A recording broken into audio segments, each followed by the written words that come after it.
এজন্য বিশ্বনবী সাল্লাল্লাহু আলাইহি ওয়াসাল্লাম বদরের প্রান্তরে তলোয়ার নাই, ঘোড়া নাই, ওট নাই, সৈন্য সামন্ত নাই, না খেয়ে হাড্ডি সারা ৩১৩ জন মুসলমানকে নিয়ে আল্লাহর উপর ভরসা করে বদরের প্রান্তরে দাঁড়ালেন। আর ওইদিকে কাফেরদের সৈন্যবাহিনী ছিল ১০০০। কয় হাজার? মুসলমান কয়জন? মাত্র ৩১৩ জন।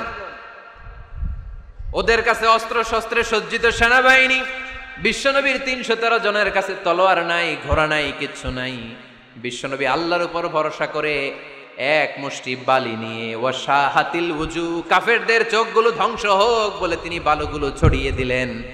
মুহূর্তের মধ্যে ১০০০ সৈন্যবাহিনীর কাফের সৈনিকদের চোখের মধ্যে ধূলিকণা পৌঁছে দিল কে? আল্লাহর হাবিব সাল্লাল্লাহু আলাইহি ওয়াসাল্লাম বদরের প্রান্তর থেকে এক মুষ্টি বালু নিয়ে বললেন শাহাতিল ওযু, বলে তিনি বালু ছুড়ে মারলেন। ১০০০ সৈন্যবাহিনীর চোখের মধ্যে বালু ছড়াই দিছে কে? বুঝে শুনে উত্তর দিয়েন। এখানে ১০০০ লোক দাঁড়ানো, আমি বালু নিলাম, গায়ের যত জোর আছে সবার চোখের দিকে মারলাম। ১০০০ জনের চোখের ভিতরে ঢুকবে? সর্বোচ্চ ৫ জন, বেশি হইলে ১০ জন, তার চেয়ে বেশি হইলে ২০ জন, বেশি হইলে ৫০ জন। বুঝে শুনে উত্তর দিয়েন। আমার মুষ্টিবদ্ধ বালু ছুঁড়ে মারলে ১০০০ মানুষের চোখের মধ্যে পড়বে? আওয়াজ করে বলেন পড়বে। এজন্য আল্লাহ বলেন, নবী ওটা তুমি মারো নাই, ওটা আমি মারছি। সুবহানাল্লাহ নাই? আল্লাহ বিশ্বনবীর ডেকে বলেন ওমা রামাইতা ইয রামাইতা ওয়ালাকিন্নাল্লাহা রামা। নবী হে, বালু তুমি ঠিকই তোমার হাতে নিয়েছো, কিন্তু আমি আল্লাহ নিজ দায়িত্বে ১০০০ কাফেরের চোখের ভেতরে বালুগুলো পৌঁছে দিয়েছি। তাহলে বান্দা যখন নফল ইবাদত করে তখন বান্দার হাত আর বান্দার হাত থাকে না, ওইখানে আল্লাহর হাত যুক্ত হয়ে যায়। বান্দার পা থাকে না, সেখানে আল্লাহর পা যুক্ত হয়ে যায়। বান্দা যখন দেখে নিজ চোখে দেখে না, আল্লাহর দৃষ্টিশক্তি সেখানে যুক্ত হয়ে যায়। চিল্লায় বলেন ঠিক কি না? এজন্য নফল ইবাদত করতে রাজি আছেন তো? সুনানে তিরমিজির বর্ণনায় আল্লাহর হাবিব সাল্লাল্লাহু আলাইহি ওয়াসাল্লাম বললেন, হাদিসে কুদসি, কিয়ামতের দিন বান্দার যখন ফরজে ঘাটতি হবে, কিসে ঘাটতি হবে? ফরজে। আল্লাহ পাক বলবেন উনজুরু হাল্লি আবদি মিন তাতাওয়ু, ও ফেরেশতারা দেখো তো আমার বান্দা নফল করছে কিনা। ফরজে যেহেতু তার ঘাটতি, দেখো তো আমার বান্দার কোনো নফল ইবাদত আছে কিনা। ফেরেশতারা বলবে আছে। আল্লাহ বলবেন তাহলে ফরজগুলার যেহেতু ঘাটতি, নফল থেকে কিছু এনে ফরজে বসাই দিয়ে ওগুলোর ফরজ বানায় দাও। এজন্য নফল ইবাদতের দরকার আছে না নাই? ফরজ তো করাই লাগবে, এটা কম্পালসারি, এটার মাফ নাই, এটা অব্লিগেটরি। নফল করে আল্লাহর কাছে যাওয়া যায়, নফল হচ্ছে ওভারটাইম। নফল ইবাদত কেমন? আওয়াজ করে বলেন। তাহলে কোরআনের আলোকে আমরা জানলাম যে আল্লাহর কাছে যেতে হলে কি করতে হয়? সেজদা দিতে হয়। আর সুন্নাহর আলোকে আমরা জানলাম আল্লাহর কাছে যেতে হলে কি করার মাধ্যমে কাছে যেতে হয়? আওয়াজ করে বলেন। নফল ইবাদত করতে রাজি আছেন সবাই? সবচাইতে শ্রেষ্ঠ নফল ইবাদত হচ্ছে কোরআনের তেলাওয়াত, ঠিক কি না?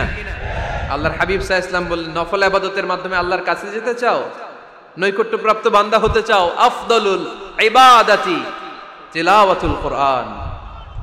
সবচাইতে যত নফল ইবাদতের লিস্ট হতে পারে, এই লিস্টে র‍্যাঙ্কিং এ ১ নাম্বার থাকবে কোরআনের তেলাওয়াত। এই কোরআন তেলাওয়াত করতে রাজি আছেন তো? আমার হাতে যে কিতাবটার নাম কি? সবাই বলতে পারেন নাই? আওয়াজ করে বলেন তো, কিতাবটার নাম? এই কিতাবে ভুল আছে, সন্দেহ আছে, সংশয় আছে? এটা আলোর পথ দেখায়। এই কিতাব মানুষকে মানুষের মতো মানুষ বানায়, ঠিক কিনা? গরুর পেট থেকে বেরোলে ওটা গরু, ছাগলের পেট থেকে বেরোলে ওটা ছাগল হয়, মানুষের পেট থেকে বেরোলে ওটা মানুষ হয় না, ওটার মানুষ বানাইতে হয়। মানুষ বানানোর জন্য কোরআন পড়ার দরকার আছে না নাই? তাহলে নফল ইবাদত করে আমরা আল্লাহর নৈকট্য পেতে চাই। ১ নাম্বার যে ইবাদতের কথা আপনাদেরকে শোনালাম সেটা হচ্ছে কোরআনের তেলাওয়াত। রাজি আছেন সবাই? ফজরের পরেই এই নিমসার এলাকায়, এই কুমিল্লা এলাকায় কোরআনের সুমধুর বাণীতে আমাদের গ্রামগুলো মুখরিত থাকতে হবে। আওয়াজ করে বলেন ঠিক কিনা? একটা সময় ছিল আমার বাংলার ৬৮,০০০ গ্রাম থেকে ফজরের পর কোরআনের ধ্বনি শোনা যেত। ৬৮,০০০ গ্রাম থেকে, মক্তবগুলো থেকে আল্লাহর বাণী শোনা যেত। কিন্তু এখন নানা ষড়যন্ত্রের কবলে পড়ে আমাদের মক্তব বন্ধ হচ্ছে, আমাদের কোরআন তেলাওয়াত থেমে যাচ্ছে। কোরআনের তেলাওয়াত কশিন কালেও থামায় দেওয়া যাবে না। চিল্লায় বলেন ঠিক কিনা? রোজ সকালে শুনতাম আগে আল কোরআনের বাণী রে, আল কোরআনের বাণী। এখন শুনি সারে গামার দীপ্ত ফ্যান ফ্যানানি।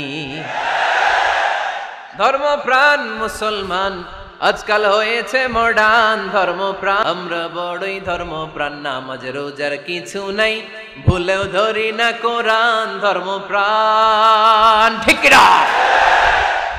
প্রতিদিন কোরআন শিখায় যে তার পকেট যায় ফাঁকা রে, তার পকেট যায় ফাঁকা। সপ্তাহে 2 দিন গান শিখায় যে নেয় তো 1000 টাকা।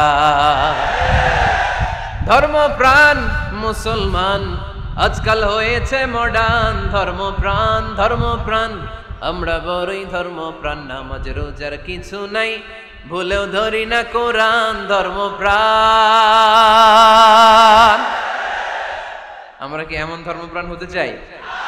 ফজরের পর আমাদের সিলেবাস কি? কোরআন তেলাওয়াত। আওয়াজ করে সবাই বলেন, ফজরের সালাতের পরে আমাদের প্রতিটি পরিবারে প্রতিটি ঘরের সিলেবাস কি? তাহলে কোরআন তেলাওয়াত করব। 2 নাম্বার তাহাজ্জুদের সালাত করব। কিসের নামাজ? হুজুর ফজরই পড়তে পারি না। ফজরই যে ফজর পড়ে তার জন্যই না তাহাজ্জুদ, ঠিক কি না? ফজরই তো পড়তে পারি না, তাহাজ্জুদ করব কখন? তাহাজ্জুদ পড়লে আপনার মর্যাদা বাড়ায় দিবে কে? রব্বুল আলামিন বলেন, ওয়া মিনাল লাইলি ফাতাহাজ্জাদ বিহি নাফিলাতাল লাকা আসা আন ইয়াবআসাকা রাব্বুকা মাকামাম মাহমুদা। তাহাজ্জুদের নামাজ যারা পড়বে তাদের মর্যাদা বাড়িয়ে দেয় কে? আল্লাহ। কারণ ওই মুহূর্তে আল্লাহ প্রথম আকাশে নেমে আসেন আর ডাকে, আলা মিন মুস্তাগফিরিন আগফির আলা। কার ক্ষমা দরকার? ক্ষমা চা, ক্ষমা করে দেব। আলা মিন মুস্তাকসিন আকসুলা। কার খাবারের দরকার, পোশাকের দরকার, চাও দিয়ে দেব। চাও, কার কি লাগবে চাও, আমি দিয়ে দেব। এজন্য শেষ রাতের দোয়া আল্লাহ কবুল করে। এই যে রমজান আসতেছে না সামনে, কোন মাসে রমজান? এপ্রিলে। রমজানে তাহাজ্জুদ পড়ার একটা সুবর্ণ সুযোগ, কারণ সাহারি খাওয়ার জন্য তো ওঠাই লাগে। একটু তাহাজ্জুদের অভ্যাস করব আমরা। রাজি আছি তো সবাই? 3 নম্বর নফল ইবাদত হচ্ছে দোয়া। সবাই সবার জন্য দোয়া করব। অনেকে কয় হুজুর আমার দোয়া আমি করব, ওরটা ওই করব, এর লাগে আমি করুম কেন? আছে না নাই? না, এটা ভুল। নিজের জন্য করবেন, অন্যের জন্য করবেন। মা মিন আবদিন মুসলিম ইয়াদউ লি আখিহিল মুসলিম ইল্লা ক্বালা লাহুল মালাকু ওয়া লাকা বিমিসলিন। কোন বান্দা যখন তার ভাইয়ের জন্য দোয়া করে, ফেরেশতারা বলে, আল্লাহ এই দোয়াটা যে দোয়া করছে আগে তার জন্য কবুল করে নাও। আপনি দোয়া করলেন, আল্লাহ আমার ভাই অসুস্থ, তারে সুস্থ করে দাও। ফেরেশতারা বলে, আল্লাহ যিনি দোয়া করতেছে তার যদি কোনো অসুস্থতা থাকে আগে তারে সুস্থ করে দাও। তাহলে অন্যের জন্য দোয়া করলে লাভ আছে না নাই? দোয়া করতে জানে না অনেকে। দোয়ার আলোচনা আছে আমার, ইউটিউবে সার্চ দিবেন দোয়া, মিজানুর রহমান আজহারি পেয়ে যাবেন। It's an art. দোয়াটা একটা শিল্প। এটার মধ্যে চোখের পানি জুড়ে দিবেন, আবেগ জুড়ে দিবেন, মুহূর্তেই আরশের মধ্যে যে নক করবে। সুবহানাল্লাহ কইবেন না? চোখের পানির দাম আল্লাহর কাছে খুব বেশি। 2 ফোঁটা পানি। কি আপনারা বিরক্ত হয়ে গেছেন? আর 2-1 মিনিট বসেন। 2 ফোঁটা পানি আল্লাহর কাছে প্রিয়। আওয়াজ করে বলেন, কয় ফোঁটা? 2 ফোঁটা। এক হচ্ছে জিহাদের ময়দানে রক্তের ফোঁটা, আরেক হচ্ছে অনুতপ্ত বান্দার চোখের পানির ফোঁটা। অনুতপ্ত বান্দা যখন অনুতপ্ত হয়ে কাঁদে, তার চোখের পানি চোখ বেয়ে নাকের ডগাবে মাটিতে পড়ার আগেই ওই বান্দার সব গুনাহ আল্লাহ মাফ করে দেয়। তাহলে প্রথমে কোরআন তেলাওয়াত, তারপর তাহাজ্জুদের নামাজ, তারপরে দোয়া, 4 নম্বরে জিকির। জিকির নফল ইবাদত, ঠিক কি না? জিকির করতে করতে এই স্টেজের উপরে উঠে যাবেন আপনারা সবাই। পারবেন কারা কারা? হাত তোলেন। কত বড় সাহস দেখছেন? আমার উপরে বলে লাফায় উঠবে। বাঁশ আছে এই জায়গায়, বাঁশ।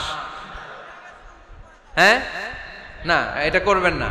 কারণ ফাযকুরুল্লাহ কামা আল্লামাকুম। জিকির ওইভাবে করো যেভাবে আল্লাহ শিখিয়েছেন। আল্লাহ কিভাবে শিখিয়েছেন? ওয়াযকুরু রাব্বাকুম ফি নাফসিক। দেখেন জিকির করার পদ্ধতি কোরআন থেকে শুনেন। মনে মনে করো, তাদাররুআন সবিনয়ে করো, খিফাতান ভীত বিহবল চিত্তে করো, দুনাল জাহরি মিনাল কওল অনুচ্চ স্বরে, বেশি আওয়াজ করে লাফালাফি করো না। এটা হচ্ছে জিকির করার পদ্ধতি। জিকির করার পদ্ধতি আল্লাহর হাবিব শিখালেন, আহাব্বুল কালামি ইলাল্লাহি আরবাআ। আল্লাহর কাছে সবচেয়ে প্রিয় কথা কয়টি? 1 নাম্বার সুবহানাল্লাহ, 2 নাম্বার আলহামদুলিল্লাহ। 3 নাম্বার লা ইলাহা ইল্লাল্লাহ। 4 নাম্বার আল্লাহু আকবার। এর চেয়ে শ্রেষ্ঠ জিকির আর হতে পারে?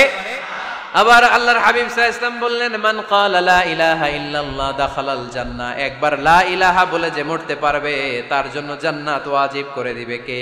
আল্লাহ। এই জিকিরগুলো করবেন হাতের গিড়ায়, আঙ্গুলের গিড়া আছে না, ডান হাত তুলেন তো, এরকম গিড়াগুলো দেখান তো আমারে, এইভাবে সুবহানাল্লাহ সুবহানাল্লাহ সুবহানাল্লাহ। এটা সুন্নাত, পারা যাবে? আব্দুল্লাহ ইবনে আমর ইবনে আল আস বলেন, রাআইতু রাসূলুল্লাহি সাল্লাল্লাহু আলাইহি ওয়াসাল্লাম ইয়াকিদু তাসবিহা বিয়ামিনি। আমি নিজ চোখে আল্লাহ রাসূল সাল্লাল্লাহু আলাইহি ওয়াসাল্লামকে ডান হাতের গিড়াতে এরকম তাসবিহ পড়তে দেখেছি। সুবহানাল্লাহ পড়েন। নীরবে নিঃশব্দে জিকির করবেন। হ্যাঁ, এটা ঠিক।